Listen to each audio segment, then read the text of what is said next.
CPM-നെ എന്നും ഭയപ്പെടുത്തുന്നതാണ് പാർട്ടിക്കുള്ളിലെ വിഭാഗീയത. VS അച്യുതാനന്ദനും പിണറായി വിജയനും തമ്മിലുള്ള ശീതസമരം CPM-നെ വലിയ വിഭാഗീയതയിലേക്ക് തള്ളിവിടുന്നത് കേരളം കണ്ടുനിന്നതാണ്. വൈകാതെ VS-നെയും ഒതുക്കി കേരളത്തിൽ പിണറായി വിജയൻ കളം പിടിക്കുകയാണ്. അതിന് സമാനമായി മറ്റൊരു വിഭാഗീയത നീക്കം ഇപ്പോൾ CPM-ൽ നടക്കുന്നുണ്ട്. ലക്ഷ്യം സംസ്ഥാന സെക്രട്ടറി MV ഗോവിന്ദൻ. കോടിയേരി ബാലകൃഷ്ണന്റെ അകാല വിയോഗമാണ് ഗോവിന്ദനെ പാർട്ടിയുടെ കേരളത്തിന്റെ തലപ്പത്തെത്തിച്ചത്. പല മുതിർന്ന നേതാക്കളെയും മറികടന്നാണ് MV ഗോവിന്ദൻ CPM-നെ നയിക്കാനെത്തിയത്. എന്തായാലും ഗോവിന്ദനെ സംബന്ധിച്ച് അത്ര മികച്ച സമയമല്ല എന്ന് തെളിയിക്കുകയാണ് സമീപകാലത്തെ വിവാദങ്ങൾ. CPM-ൽ കഴിഞ്ഞ ദിവസങ്ങളിൽ ഉണ്ടാകുന്ന വിവാദങ്ങൾ പാർട്ടിയുടെ നിലനിൽപ്പിനെ തന്നെ ബാധിക്കുന്നതാണ്. സംസ്ഥാന സെക്രട്ടറി MV ഗോവിന്ദൻ പ്രതിസ്ഥാനത്ത് വരുന്ന ആരോപണങ്ങൾ ഇതുവരെ പറഞ്ഞിരുന്ന ആദർശങ്ങളെയും ഇരുമ്പ് ചട്ടക്കൂട് എന്ന് വിശേഷിപ്പിക്കുന്ന കേഡർ സംവിധാനത്തെയും തകർത്ത് തരിപ്പണമാക്കുന്നതാണ്. നിശബ്ദമായിരുന്നോ ന്യായീകരിച്ചോ മുന്നോട്ട് പോവുക CPM-ന് അസാധ്യമായ കാര്യമായി മാറിക്കൊണ്ടിരിക്കുന്നു. CPM-ന്റെ ഏറ്റവും ഉന്നതതല സമിതിയായ പോളിറ്റ് ബ്യൂറോയ്ക്ക് ഒരു വ്യക്തി നൽകിയ കത്ത് ചോർന്നതാണ് പുതിയ വിവാദം. CPM നേതാക്കളുടെ സാമ്പത്തിക ഇടപാടുകൾ അടക്കം പരാമർശിച്ചുകൊണ്ട് 2022 ലഭിച്ച ഒരു കത്താണ് ഇപ്പോൾ ചോർന്നിരിക്കുന്നത്. കോടിയേരി ബാലകൃഷ്ണൻ വഴിയാണ് ഈ കത്ത് പാർട്ടിക്ക് പരാതിക്കാരൻ നൽകിയത്. തീരമേഖലകളിൽ നടപ്പിലാക്കിയ ചില പദ്ധതികൾ വിദേശത്തുള്ള ചില കടലാസ് കമ്പനികളുമായി ചേർന്നുള്ള വൻ സാമ്പത്തിക തട്ടിപ്പ് എന്നാണ് ആ കത്തിൽ വളരെ വ്യക്തമായി പറഞ്ഞിരിക്കുന്നത്.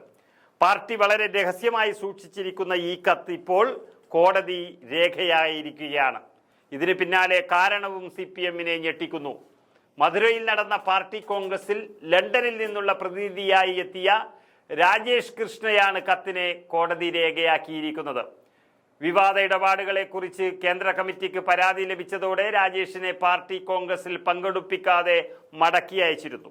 ഇതു സംബന്ധിച്ച് വാർത്തകൾ നൽകിയ മാധ്യമങ്ങൾക്കെതിരെ രാജേഷ് ഒരു മാനനഷ്ട കേസ് ഡൽഹി ഹൈക്കോടതിയിൽ നൽകി. ഈ കേസ് രേഖയിലാണ് പാർട്ടിക്ക് രഹസ്യമായി ലഭിച്ച കത്തും ഉൾപ്പെടുത്തിയിരിക്കുന്നത്. കേസുമായി ഒരു ബന്ധമില്ലാതിരുന്നിട്ടും കത്ത് പുറത്തു വരണം എന്ന ഒരൊറ്റ ലക്ഷ്യത്തോടെയാണ് ഇത് കോടതിയിൽ സമർപ്പിച്ചിരിക്കുന്നത് എന്നത് വളരെ വ്യക്തമാണ്. മന്ത്രിമാരടക്കം CPM നേതാക്കൾ വലിയ തോതിൽ പണം സമ്പാദിക്കുകയും ഇത് വിദേശത്തെത്തിച്ച് രാജേഷ് കൃഷ്ണ വഴി വെളുപ്പിക്കുക ആണ് എന്നാണ് ഇത് കത്തിലെ ആരോപണം. MV ഗോവിന്ദനുമായും കുടുംബവുമായും ഏറെ അടുപ്പമുള്ള വ്യക്തിയാണ് രാജേഷ് കൃഷ്ണ.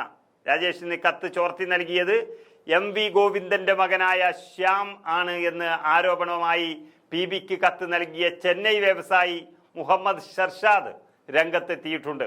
ഇക്കാര്യം ചൂണ്ടിക്കാട്ടി MA ബേബിക്ക് ഷർഷാദ് കത്തയക്കുകയും ചെയ്തു. ഇതോടെ വരാനിരിക്കുന്ന വലിയ പ്രതിസന്ധി CPM മുന്നിൽ കാണുന്നു.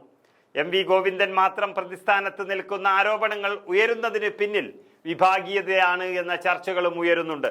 MA ബേബി ജനറൽ സെക്രട്ടറി ആയതിനു ശേഷം പാർട്ടിക്കുള്ളിൽ ചില വിഭാഗീയ നീക്കങ്ങൾ നടക്കുന്നതായും അതിന് MV ഗോവിന്ദൻ കൂടി ഭാഗമാകുന്നതായും ചില സംസാരങ്ങൾ പല കോണുകളിൽ നിന്നും കാണാൻ സാധിക്കും. ഈ നീക്കങ്ങളെ നേരിടാനുള്ള ശ്രമങ്ങളും പല വഴിക്ക് നടക്കുന്നുണ്ട്. ഇതിന്റെ ഭാഗമായാണ് ഗോവിന്ദനെതിരായ ജ്യോതിഷി സന്ദർശന വിവാദം ഉയർന്നത്.